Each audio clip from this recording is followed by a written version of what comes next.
Chegamos ao último episódio dessa série sobre a oração com a Palavra de Deus aqui no programa Rosto de Deus da Comunidade Fanuel. Se esse é o seu primeiro acesso, eu quero convidá-lo a assistir os 3 primeiros episódios, onde vimos a obra que Deus fez com sua palavra na vida de Maria Santíssima, o modo como nós católicos devemos ler a Bíblia, e o primeiro ensino, a primeira parte do ensino sobre a Lécio Divina, onde falamos da leitura, da meditação e da oração. Hoje, a segunda parte da Lécio Divina, falaremos da contemplação e da partilha da palavra. Eu gostaria de iniciar essa meditação contando a história daquela mulher chamada Marta, que acolheu Jesus em sua casa em Betânia, e ali na lida da casa, na sua ocupação justa de fazer o melhor para Jesus, quem sabe preparando a comida, arrumando algum quarto, limpando alguma área que pudesse ser usada por ele. Num dado momento, Marta se depara com Jesus sentado e aos pés dele sentada a sua irmã Maria. E Marta dirige-se a Jesus e diz assim: Senhor, você não se incomoda que a minha irmã, me vendo toda atarefada na lida da casa, fique sentada conversando contigo? É curioso que o incômodo de Marta não a faz dirigir-se à sua irmã, com quem ela se revolta, mas ela se dirige a Jesus. E Jesus fala assim para ela: Marta, Marta, tu te preocupas, tu te inquietas com muitas coisas. Uma só coisa é necessária, e a sua irmã Maria escolheu a melhor parte. Isso nós encontramos aqui no Evangelho de Lucas, capítulo 10, dos versículos 38 a 42. E Jesus encerra dizendo: Maria escolheu a boa parte, que não lhe será tirada. Ao longo desta série, o nosso objetivo foi fazer com que você conheça e escolha a boa, a melhor parte, que não lhe será tirada. Para isso é fundamental que você conheça as Escrituras, ame as Escrituras e reze com as Escrituras, para que o Espírito de Deus, por meio das Escrituras, transforme a tua vida, te una profundamente em amor a Jesus, nosso Salvador, e faça a sua vida verdadeiramente uma vida abençoada, uma vida feliz. Hoje nós estamos aqui para o segundo passo sobre a Lécio Divina e vamos falar sobre a contemplação. Mas antes é importante nós dizermos o seguinte, que dos 4 passos clássicos da Lécio Divina, a leitura, a meditação, a oração e a contemplação, os 2 primeiros, eles são passos descendentes. Como assim? É o próprio Deus que desce até nós, que vem ao nosso encontro com a sua palavra, assim como o pai adulto se abaixa para falar com o filho, olhando nos seus olhos, falando no seu nível, Deus se inclina, em Jesus, palavra viva dele, ao nosso encontro, por meio da leitura e por meio da meditação. E ele fala mais ao nosso coração do que à nossa cabeça. E aí, os 2 passos seguintes, ou seja, a oração, que já vimos no episódio anterior, e a contemplação, que vamos falar agora, eles são 2 passos ascendentes. Se nos primeiros Deus desce, nos 2 últimos nós subimos até Deus. Ou seja, ao Deus que nos falou, nós vamos dar a nossa resposta. Deus me fala e eu respondo. Ele se abaixa. E uma vez que a sua palavra alcança o meu coração, ela me eleva, ela me suspende. Mas nesses 3 primeiros passos, leitura, meditação e oração, entenda bem, eles são mais simples de serem dados. Eles como que dependem de nós. O 4º passo, que vamos falar agora, a contemplação, não depende necessariamente de nós no sentido de entendermos a contemplação como um transportar da nossa alma até a presença do Todo-Poderoso. Uma visualização, uma contemplação da face, da glória, da presença de Deus. De um ato de tomar completamente os nossos sentidos, a nossa inteligência, a nossa memória, a nossa imaginação, o nosso coração, os nossos afetos, os nossos sentimentos. Essa experiência mais mística, algumas vezes Deus dá a algumas pessoas, mas não constitui a regra geral, o ordinário da vida cristã. A nossa caminhada, o nosso dia a dia com a palavra, na vida de oração, é mais transpiração do que inspiração. É mais suor, é mais luta, é mais combate do que assim um arroubo espiritual, né? um transporte espiritual da nossa alma à presença do Deus Todo-Poderoso. Isso se nós entendermos contemplação como essa realidade, essa experiência mística. Mas na verdade eu gostaria que você contemplasse a realidade da contemplação com uma outra ótica, que não é essa de um encontro, de uma experiência mística, mas que você olhasse contemplação a partir do significado da palavra. Porque contemplar tem dentro dessa palavra a palavra templo. É entrar no templo com, né? Entrar com alguém no templo. O que é a contemplação? É a minha entrada na presença de Deus. É a minha entrada na casa de Deus. Nós podemos dizer, é a nossa entrada na palavra de Deus. Eu entro na palavra e a palavra entra em mim. Eu sou recebido pelo Senhor na casa dele, no coração dele, no templo dele.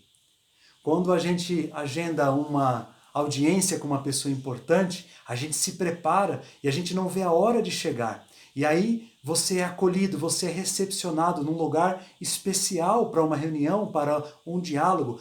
Então você adentra aquele lugar. Essa experiência de adentrar a presença de Deus, a casa de Deus, de ver a face, o rosto do Senhor, que nos ama, que nos espera, que nos convida, que nos chama, é propriamente a contemplação. Então não é um olhar perdido, uma experiência que nos transporta desta terra, mas é um encontro de amor, que gera dentro de nós uma decisão, que gera dentro de nós um propósito de vida. Aquilo que eu li como verdade geral na Escritura, que eu meditei e trouxe essa verdade para a minha vida, e com essa verdade eu rezei, eu respondi dizendo, eu quero, Senhor, eu creio, Senhor, eu espero, Senhor, dá-me a graça de ver a Tua palavra. Na contemplação, esta palavra recebida e rezada, esta palavra ela vai se encarnar, ela vai se materializar na minha vida. Ou seja, eu vou tomar a resolução, a determinação de viver esta palavra, de viver diferente a minha vida a partir do encontro com Jesus. Então essa tomada de decisão, que é a prática da palavra, não é apenas ouvir a palavra, ver o Senhor, mas é deixar que o Senhor mude, transforme a minha vida, converta a minha vida a partir da sua palavra. Então este é o sentido da palavra contemplação. Quando a Virgem Maria disse, eis aqui a serva do Senhor, faça-se em mim, cumpra-se em mim, realize em mim, Senhor, segundo a tua palavra. Eu quero que o Senhor faça esta obra na minha vida. Este é o sentido da palavra contemplação. Aqui no texto que nós lemos, nós temos a realidade de Marta, ocupada com os afazeres, e temos a realidade de Maria, ocupada com a presença de Jesus. A contemplação é isso, é nós fazermos presença para Jesus, é nós ficarmos com Ele, é nós permanecermos com Ele. Isso pode ser em alguns segundos, em alguns minutos ou em muitos minutos na nossa experiência da Lécio Divina. Vai depender da maneira como você caminha, da maneira como você reza, da maneira como você está acostumado. Mas nós não podemos enquadrar a contemplação dentro de uma quantidade de minutos, né? Ou fazermos depender a contemplação daquilo que eu falava, de uma experiência que nos assalte, que nos tire, né, de nós mesmos. Não, a contemplação é sobretudo essa tomada de decisão diante da palavra e o compromisso de mudar de vida. Lécio Divina boa é Lécio Divina que me leva à conversão.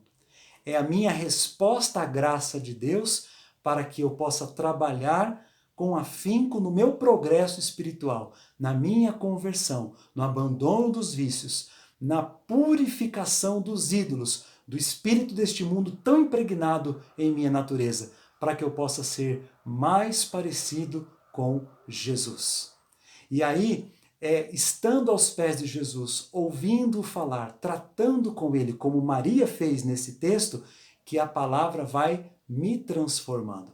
E aí eu encerro, né, essa fala sobre a contemplação, comparando-a com o ato de expormos-nos ao sol, por exemplo, quando vamos à praia, para que saiamos queimados, bronzeados, com aquela corzinha, é preciso apenas que nós deixemos que o sol nos toque, que o seu calor, que o seu raio nos toque. E isso faz toda a diferença. Ora, a Escritura diz em Lucas 1,78 que Jesus é o sol da justiça e a sua salvação vem com esses raios sobre a nossa natureza para nos transformar, para nos mudar, para imprimir em nós o caráter de Cristo, a vida nova. Então a contemplação é essa exposição da minha vida na presença de Jesus. Se eu faço isso com docilidade, naturalmente os seus raios, o seu calor, o seu amor, a sua palavra, o seu espírito vão me tornando parecido com Ele, que é o Senhor da minha vida. E o quinto e último passo, que a princípio não está no sistema clássico da Léxio Divina, mas uma vez que Guido II, o monge que sistematizou a Léxio Divina, escreveu para os seus irmãos, para a sua comunidade monástica, ele supõe que essa palavra seja vivida em comunidade. Então, o quinto passo, que é a partilha, o testemunho da palavra, ele está implícito na própria dinâmica interna da Léxio Divina. Esse quinto passo, ele está ligado à atitude de Marta, porque fazer as coisas, os apostolados, servir, engajar-se, tornar Jesus conhecido, se comprometer na casa de Deus, na obra de Deus, no reino de Deus, é uma necessidade que todo discípulo tem. Não é opcional para nós sermos evangelizadores, sermos missionários. É imperativo. Jesus disse, ide e pregai o evangelho, ide e fazei discípulos. O apóstolo São Paulo diz, ai de mim se eu não evangelizar. Então, a atitude de serviço, de levar o evangelho, de levar a boa nova às outras pessoas, ela é necessária e ela é condição de salvação. Mas entre o receber a presença de Jesus e o dar a presença de Jesus, o receber a presença de Jesus tem primazia. A melhor parte, a boa parte, é estar sentados aos pés do Mestre, sendo tocados por sua palavra, contemplando o seu rosto e sendo por ele contemplados, amando de todo o coração e sendo por ele amados, como fez Maria. Mas essa experiência de Maria sentada vai levá-la a levantar-se e levar a salvação, a palavra, a experiência de Deus para outras pessoas. É aquilo que justamente Marta estava fazendo. Agora, Marta fazia com inquietação, com preocupação, com correria. Por quê? Porque o seu coração não estava pacificado. O seu coração não estava trabalhado pela oração, pela meditação, pela experiência contemplativa. Então, com uma alma desse jeito, agitada, atribulada, não tem como servirmos ao Senhor com excelência. Então a contemplação vem primeiro, mas a contemplação vai levar a um transbordamento da graça. E esta é a partilha da palavra. É aquilo que Maria Santíssima fez.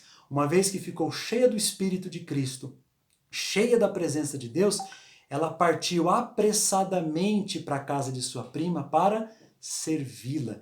E a sua palavra, o seu gesto, o seu olhar fez com que a vida de Isabel e de João Batista se transformasse. Essa mesma experiência o Senhor quer que nós experimentemos. Em Atos capítulo 4, versículo 20, São Pedro diz assim, que nós não podemos deixar de falar das coisas que temos visto e ouvido. Ou seja, tudo que nós experimentamos na nossa oração pessoal, no dia a dia da nossa caminhada com Jesus, nós precisamos partilhar. O Papa São João Paulo II, num documento sobre missão, disse que a fé cresce quando a doamos. Na medida que partilhamos, na medida que repartimos a nossa fé, a nossa experiência de Jesus, a fé, a esperança, a caridade cresce dentro de nós. Ao invés de perdermos, de secar a fonte, dando, doando, pelo contrário, cada vez mais o Senhor faz nascer e jorrar vida, conhecimento e fé. Então a fé cresce na medida que partilhamos. A partilha é primeiramente a partilha da vida com testemunho, mas também com as palavras, porque nós precisamos falar de Jesus, fazer como aquela samaritana que conheceu Jesus e correu na cidade para torná-lo conhecido. Nós precisamos fazer como os discípulos de Emaús, uma vez que os seus corações estavam abrasados pela palavra, porque ao longo do caminho Jesus foi falando com eles e eles foram se enchendo da palavra e eles experimentaram o Senhor na Eucaristia ao partir do pão. Quando eles tiveram a certeza do encontro com Jesus, eles voltaram e percorreram 11 quilômetros para anunciar aos apóstolos que o Senhor estava vivo. Essa experiência o Senhor quer que eu e você façamos todos os dias, porque todos os dias a sua misericórdia se renova em nossas vidas. Ele nos dá a sua palavra, ele nos dá a graça do encontro pessoal com ele. E uma vez que ele nos enche, nós não temos outra opção senão transbordar. Então partilhe na sua casa, partilhe na sua célula, partilhe no seu grupo de oração, na pastoral que você participa, partilhe nas suas redes sociais, faça Jesus ser conhecido. Porque Jesus disse muito claramente no Evangelho: o que vos é dito ao ouvido, publicai-o de cima dos telhados. O Senhor quer que nós sejamos contemplativos, como Maria, mas Ele quer que nós sejamos apostólicos, missionários, como Marta. A contemplação e a missão, elas não são inimigas, elas não estão opostas, elas se complementam. É a alma contemplativa e a alma missionária. Como nós lemos no carisma da nossa comunidade Fanuel, nós somos chamados a ver a face de Cristo. Esse é o nosso chamado à contemplação. Mas esse chamado nos faz ir ao encontro do outro para tornar Cristo, seu rosto, conhecido. Nós somos consagrados a um carisma que é ao mesmo tempo contemplativo, ele é Maria, e ao mesmo tempo missionário, ele é Marta. Essas duas realidades precisam estar dentro de nós, precisam fazer parte da nossa espiritualidade, porque assim estaremos agradando o nosso Senhor. Eu quero aqui encerrar agradecendo a você a participação no programa de hoje, nos episódios anteriores. Se você não assistiu, eu convido a estar atento, a voltar, a ouvir, assistir. Nós temos alguns materiais que foram disponibilizados no primeiro episódio, um e-book, sobre a obra que o Senhor fez em Maria Santíssima com a sua palavra. No episódio de hoje, nós estamos também te oferecendo um segundo e-book que vai tratar dos 3 episódios, que falamos do modo de ler a Bíblia e das 2 partes da Lécio Divina, e também fazer um convite. Se você quiser fazer parte de um grupo de estudo bíblico semanal através do WhatsApp, aqui na descrição do vídeo você vai encontrar um número e ali você pode pedir ingresso nesse grupo e você poderá estar junto conosco nesse apostolado da nossa comunidade, aprofundando cada vez mais o seu conhecimento na palavra e, através do conhecimento, o seu amor a Jesus, a sua união com aquele que nos amou e que nos chamou para estar com ele. Eu encerro novamente com a leitura desse trecho de Lucas 10, versículo 41 e 42. Marta, Marta, andas muito inquieta e te preocupas com muitas coisas. No entanto, uma só coisa é necessária. Maria escolheu a boa parte, que não lhe será tirada. Eu espero que você, a partir deste curso, possa escolher a melhor parte, a vida de união com Jesus, a vida de amor ao Senhor sobre todas as coisas, que naturalmente o levará também à vida ativa, à vida missionária, à vida de evangelização daqueles que o Senhor coloca no teu caminho. Obrigado pela sua companhia, curta, compartilhe, comente e ajude-nos a fazer o canal crescer para que alcancemos cada vez mais pessoas para Jesus. Deus abençoe a sua vida.